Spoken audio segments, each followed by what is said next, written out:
This performer actually built a wall in the center of the stage and claimed he could pass through it with sheer willpower. As soon as his assistant pulled up the screen, the next second, the man astonishingly appeared on the other side. The audience was utterly amazed, and they unanimously requested him to do it again. Having only rehearsed once, the man feared he wouldn't be able to leave the stage, so he had no choice but to force himself to perform again. When the screen was drawn again, he quickly made a hand gesture. His partner swiftly pulled the hidden mechanism, and a small hole appeared on the floor in an instant. That was the secret behind the wall passing trick. Thus, the magician Houdini crawled through, under the worried gaze of his wife. He stood up and twisted his waist to show he was unharmed. After tidying up his outfit, without having time to respond to his wife's affection, he mysteriously struck a pose and reappeared before the audience. This time, the applause was even louder than before, and those behind the scenes were greatly satisfied. Magic, after all, is not real sorcery, but Houdini believed that as long as it brought joy to people, it had meaning. From then on, Houdini's fame grew rapidly,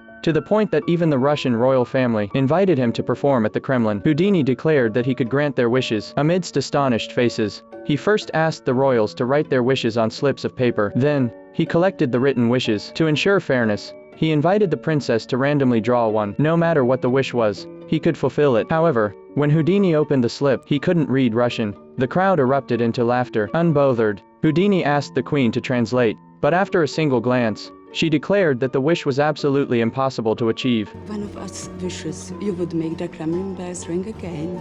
At that moment, the Tsar explained. The great bell had not rung for hundreds of years. The rope had long since rotted, and the staircase no longer existed. Yet Houdini was unfazed. He opened the window and gazed at the bell tower. Then, he took out a handkerchief, stuffed a pure white silk scarf into it, and the next second, a rope magically emerged from within. But it was clear this was not the trick he intended to perform. Houdini then invited the princess to help pull the rope. The next second, Pull it again. a melodious bell sound echoed through time, resonating once more within the Kremlin. The royal members present were utterly shocked. It was as if they heard the call of their ancestors. The reason the bell rang was because the wish had already been switched when Houdini received the paper slip. So no matter what was drawn, the wish to ring the great bell would be the one fulfilled. Houdini then asked the queen to translate, only to make the performance seem more real.